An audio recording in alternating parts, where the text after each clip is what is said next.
Hello, नमस्कार दोस्तों। मैं कन्हैया कुमार आपको अपने यूट्यूब चैनल प्रज्ञा कोचिंग सेंटर में स्वागत करता हूं। आइए हम लोग मैथ की क्लास को आगे बढ़ाते हैं।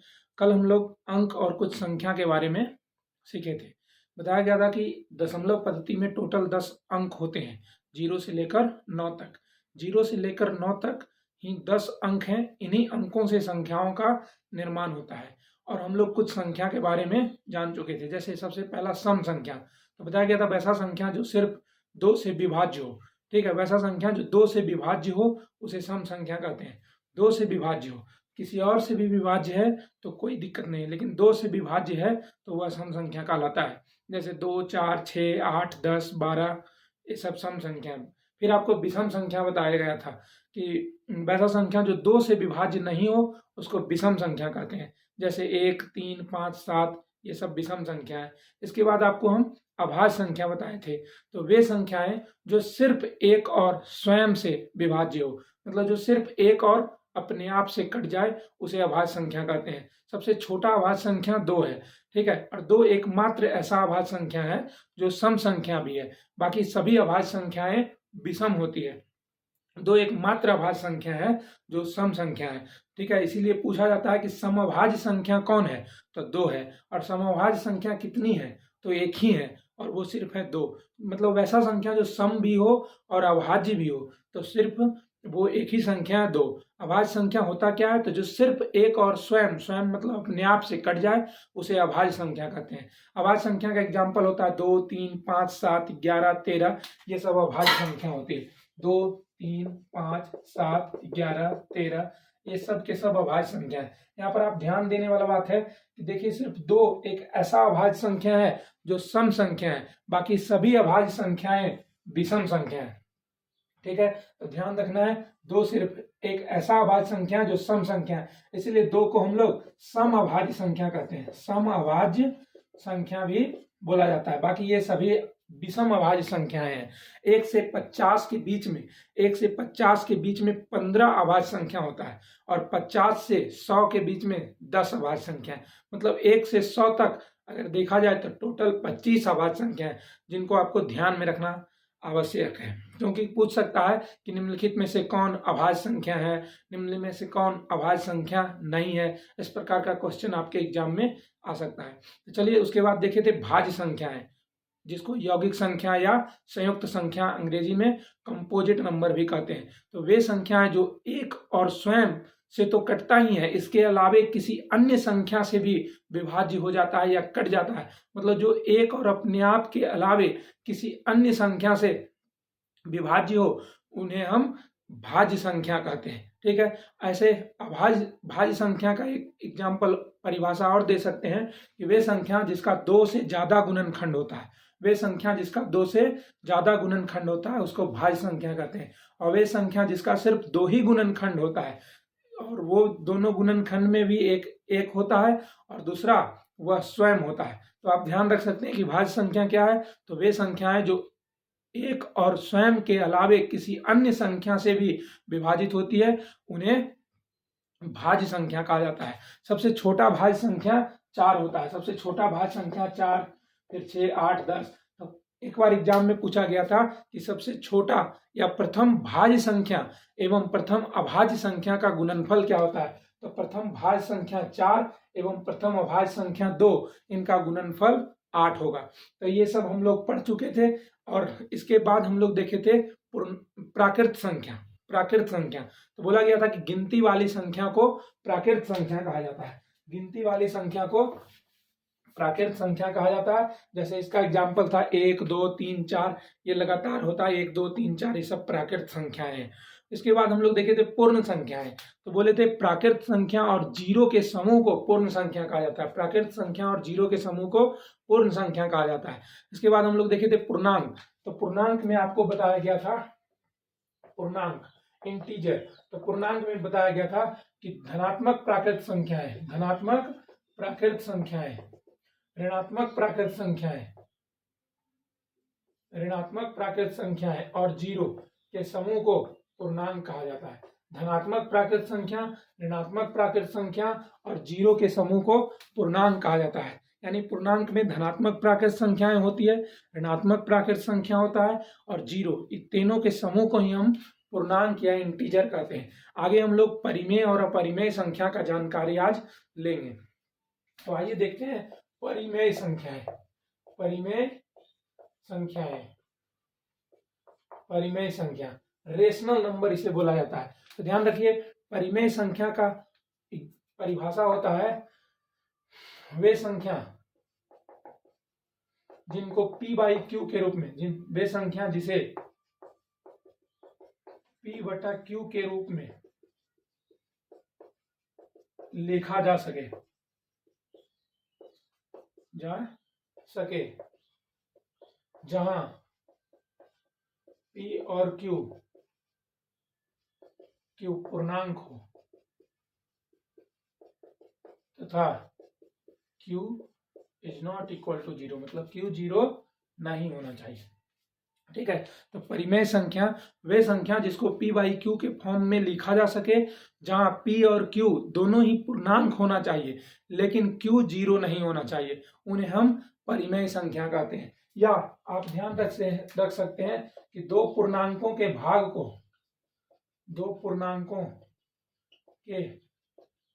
को परिमेय संख्या कहते हैं, लेकिन भाजक जीरो नहीं होना चाहिए, भाजक जीरो नहीं होना चाहिए, ध्यान रखना है। तो यहां बोला गया दो पूर्णांकों के भाग को परिमेय संख्या कहते हैं। आप ये भी बता सकते हैं कि दो पूर्णांकों के भाग को परिमेय संख्या कहते हैं, या वे संख्या जिसको P बाई Q के फॉर्म में या रूप में लिखा जा सके, जहां P और Q दोनों पूर्णांक होना चाहिए, उसे भी हम परिमेय संख्या कहते हैं। जैसे आप समझ लीजिए कि हम लिख दिए 7/4, ठीक है, तो 7/4, तो बताइए 7 भी पूर्णांक है, 7 भी पूर्णांक है, देखिए, और 4 भी क्या है, पूर्णांक है।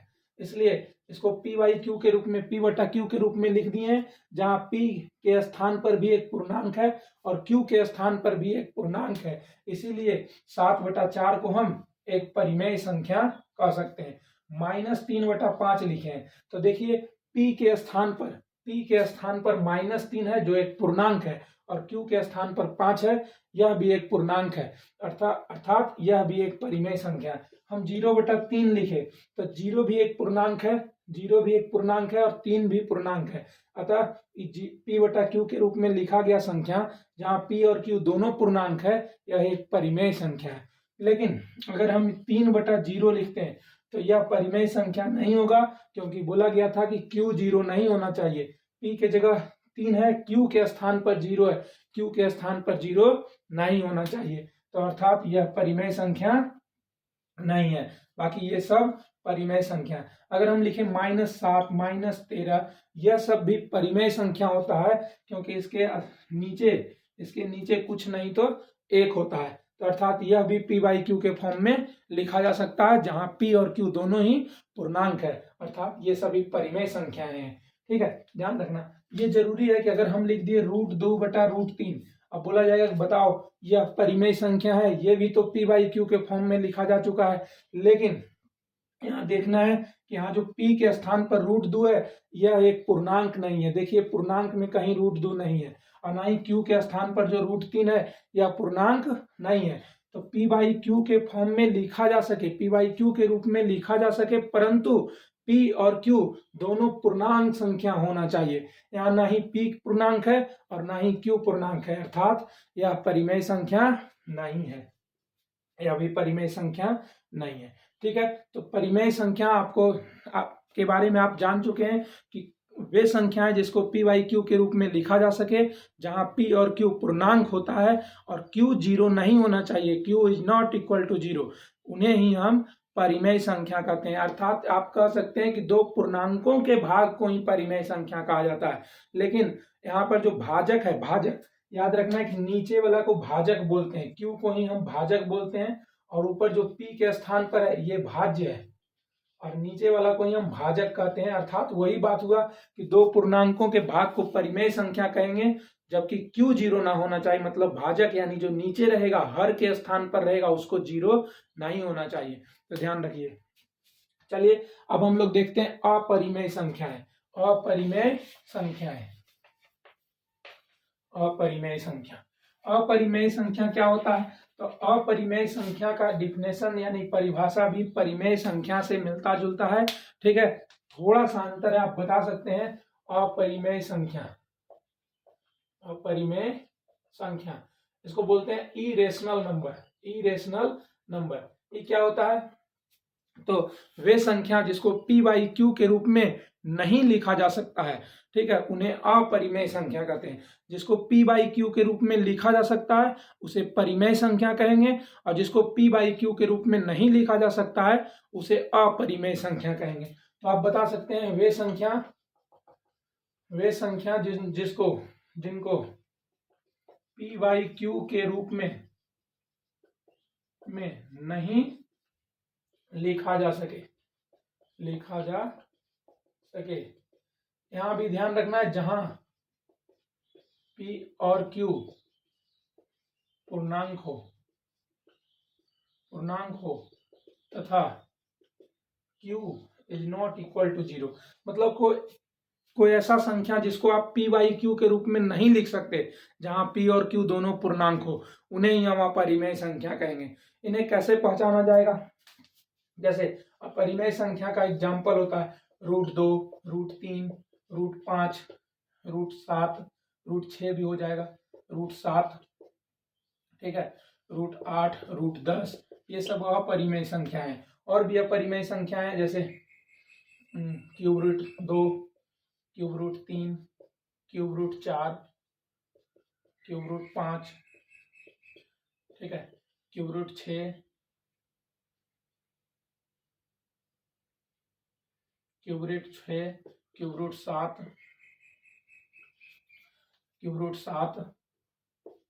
√9,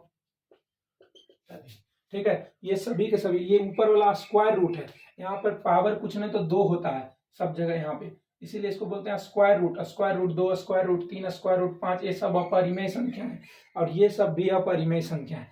इसको पहचानने का एक उपाय है, पहचानने का नियम। ये सभी संख्या को आप p बाई क्यू के फॉर्म में नहीं लिख सकते, जितना भी लिखे √2, √3, √5, स्क्वायर रूट 6, स्क्वायर रूट 7, जो भी है, √2, √3, √4, ये सभी अपरिमेय संख्याएं हैं, ठीक है। इनको p बाई क्यू के फॉर्म में नहीं बदला जा सकता जहां p और q पूर्णांक हो, इसीलिए ये सभी संख्याएं अपरिमेय संख्या होता है। इसको कैसे पहचानेंगे? तो ध्यान रखना है कि स्क्वायर रूट के अंदर SQUARE, स्क्वायर रूट के अंदर पूर्ण वर्ग संख्या नहीं होना चाहिए,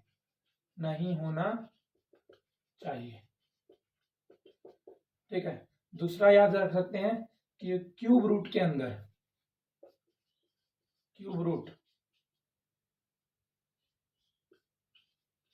इसी को क्यूब रूट बोलते हैं, क्यूब रूट के अंदर पूर्ण घन संख्या नहीं होना चाहिए।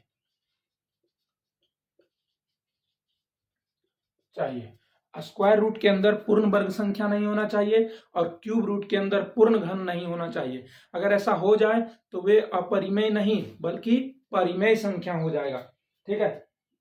अब वरना वे परिमेय संख्या हो जाएंगे। यहाँ ध्यान रखना है, अगर क्यूब रूट के अंदर पूर्ण घन संख्या लिख दीजिएगा तो वे अपरिमेय नहीं परिमेय हो जाएंगे, ठीक है। बोलिए पूर्ण वर्ग संख्या कौन होता है? तो किसी संख्या को उसी संख्या से अगर गुना कर देते हैं तो उसका गुणनफल पूर्ण वर्ग संख्या कहलाता है। जैसे 1 को 1 से गुना करेंगे तो एक पूर्ण वर्ग संख्या है, 4 पूर्ण वर्ग संख्या है, 3 को 3 से गुना करेंगे तो 9 पूर्ण वर्ग। किसी संख्या को लगातार 2 बार गुना करने से जो संख्या आता है उसको पूर्ण वर्ग संख्या कहते हैं, और किसी संख्या को लगातार 3 बार गुना करने से जो संख्या आता है वह पूर्ण घन संख्या होता है। जैसे हम कह सकते हैं कि 1 को 1 से गुना करके 1 आ रहा है, 2 को 2 से गुना करके 4 आ रहा है, 3 को 3 से गुना करके 9 आ रहा है, 4 को 4 से गुना कर 16 आ रहा है। इसी प्रकार हम कहें 1 गुने 1 गुने 1 1 आ रहा है, 2 गुने 2 गुने 2 8 आ रहा है, 3 गुने 3 गुने 3 9 आया, ठीक है। 4 गुने 4 गुने 4 4 चौक 16 चौक 64 आ गया। तो ये सभी संख्याएं एक किसी संख्या को लगातार 3 बार गुना करने पर जो संख्या प्राप्त होता है उसको पूर्ण घन संख्या कहते हैं, और किसी संख्या को उसी संख्या से 2 बार गुना करने पर जो संख्या प्राप्त होता है उसको पूर्ण वर्ग संख्या कहते हैं। तो ये सभी संख्या पूर्ण वर्ग संख्या है, पूर्ण वर्ग संख्या है, और ये संख्या पूर्ण घन संख्या है, पूर्ण घन संख्या है। और यहाँ बताया गया है कि स्क्वायर रूट के अंदर पूर्ण वर्ग संख्या नहीं होना चाहिए। जैसे हम स्क्वायर रूट के अंदर अगर हम पूर्ण वर्ग संख्या 4 लिख दिए तो यह अपरिमेय नहीं होगा, यह परिमेय हो जाएगा, परिमेय हो जाएगा। इसी प्रकार क्यूब रूट के अंदर यह स्क्वायर रूट था, ये क्यूब रूट है, क्यूब रूट के अंदर पूर्ण घन संख्या नहीं होना चाहिए। जैसे 64 लिख दिए तो यह भी अपरिमेय नहीं, परिमेय संख्या हो जाएगा, ठीक है। बस यही शर्त है कि स्क्वायर रूट के अंदर पूर्ण वर्ग संख्या नहीं होना चाहिए और क्यूब रूट के अंदर पूर्ण घन संख्या नहीं होना चाहिए, ठीक है। अगर आप स्क्वायर रूट के अंदर पूर्ण वर्ग संख्या को छोड़कर कोई भी संख्या रखते हैं, जैसे स्क्वायर रूट के अंदर आप एक नहीं रख सकते, 2 रखिए, 3 रखिए, 4 नहीं रख सकते, 5 6 7 8 तक रख सकते हैं, फिर 10 से लेकर 15 तक कोई भी संख्या रखिए, वे सब अपरिमेय संख्या होगा।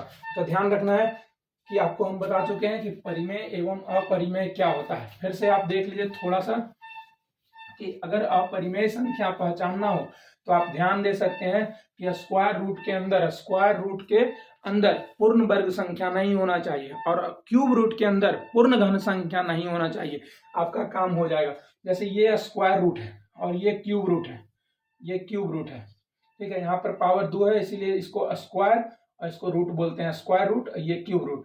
तो इसके अंदर आप पूर्ण वर्ग संख्या नहीं रख सकते, पूर्ण वर्ग संख्या नहीं रख सकते। अगर आप रख दीजिएगा तो वह अपरिमेय नहीं परिमेय हो जाएगा।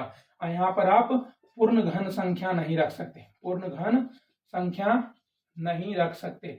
जैसे अगर हम यहाँ पर रख दिए 1 तो यह एक, इसका मतलब 1 होगा और यह परिमेय संख्या हो जाएगा। लेकिन 2 पूर्ण वर्ग संख्या नहीं है तो यह अपरिमेय संख्या है। 3 भी पूर्ण वर्ग संख्या नहीं है तो स्क्वायर रूट 3 भी अपरिमेय संख्या है। लेकिन 4 पूर्ण वर्ग संख्या है तो स्क्वायर रूट के अंदर पूर्ण वर्ग संख्या रख दिए, इसलिए यह अपरिमेय नहीं परिमेय होगा, यानी कि यह परिमेय होगा। लेकिन अगर हम 5 रखेंगे, 5 तो 5 पूर्ण वर्ग संख्या नहीं है तो 5 स्क्वायर रूट 5 एक अपरिमेय संख्या होगा, अपरिमेय संख्या। इसी तरह यहाँ 6 रखेंगे तो 6 भी पूर्ण वर्ग संख्या नहीं है तो वह भी एक अपरिमेय संख्या होगा। इसी तरह आपको ये ध्यान रखना है, अगर आप परिमेय अपरिमेय पहचानना चाहते हैं तो आपको ये ध्यान रखना है कि स्क्वायर रूट के अंदर हम क्या क्या नहीं रख सकते हैं। तो ध्यान रखना है, 1 नहीं रख सकते, 4 9 16 25 36 49, मतलब कोई भी पूर्ण वर्ग संख्या इसके अंदर नहीं रख सकते। ये सब संख्या को छोड़कर बाकी कुछ भी रख सकते हैं, ठीक है। जैसे बीच में क्या छूट गया, 2 3, इसको रख सकते हैं। फिर यहाँ से 5 6 7 8 रख सकते हैं। फिर यहाँ से 10 से लेकर 15 तक रख सकते हैं। ये सब रखने पर अपरिमेय होगा, लेकिन अगर पूर्ण वर्ग संख्या रख दीजिएगा तो परिमेय हो जाएगा। उसी तरह क्यूब रूट के अंदर आप क्या क्या नहीं रख सकते, क्यूब रूट के अंदर आप क्या नहीं रख सकते, तो क्यूब रूट के अंदर पूर्ण घन संख्या नहीं रख सकते। जैसे 1 नहीं रख सकते, 8 नहीं रख सकते, 3 3 9 27 नहीं रख सकते, 4 4 16 64 नहीं रख सकते, ठीक है। और इसके अलावे आप 2 से लेकर बीच में 2 से लेकर 7 तक रख सकते हैं, 2 3 4 5 6 7, ये सब के सब अपरिमेय संख्या होगा, ठीक है। तो कोई दिक्कत नहीं, आप ध्यान रखना है। आज हम आपको परिमेय एवं अपरिमेय संख्या के बारे में जानकारी दे चुके हैं, ठीक है। मिलते हैं नेक्स्ट वीडियो में, धन्यवाद।